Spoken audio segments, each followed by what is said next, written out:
Artıq bir neçə aydır ki, robot tozsorandan istifadə edirəm. Robot tozsoranı istifadə edəndən sonra gördüm ki, adi tozsoranlamaq bizim nə qədər vaxtımızı alır. İşdə, yoldan və yaxud da evdən kənarda olanda belə mobil tətbiq vasitəsilə mən bu tozsoranı qoşa bilirəm.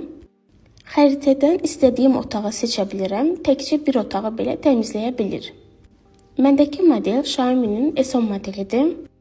Bundan qat-qat baha və qat-qat ucuz modellər də var idi.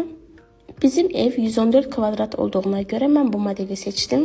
Bu model 150 kvadrat metrə qədər olan evləri həm tozsoranlayıb, həm silə bilir. Məndəki modeldən çox razıyam. Mən onsuz da araşdırıb bu modeli almışdım. Bəzi alt modellər var ki, onların xəritələndirmə sistemi yoxdur.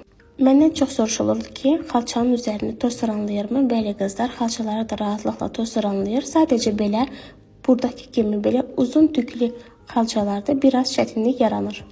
Normal düz xalçalarda isə heç nə olmur. Bizdə yataq otağında normal düz xalçadır, onda rahatlıqla öz işini görür. Əl tozsoranı ilə gündəlik təmizlik zamanı heç təmizləmədiyimiz dip bucaqları da rahatlıqla təmizləyir. Çünki balaca olduğuna görə rahatlıqla oralara daxil ola bilir. Bu isə bir dəfə təmizləmədən sonra çıxan zibildir. Özünüzü edəcəyiniz ən böyük yaxşılıq elə ən birinci robot tozsoranı almaqdır.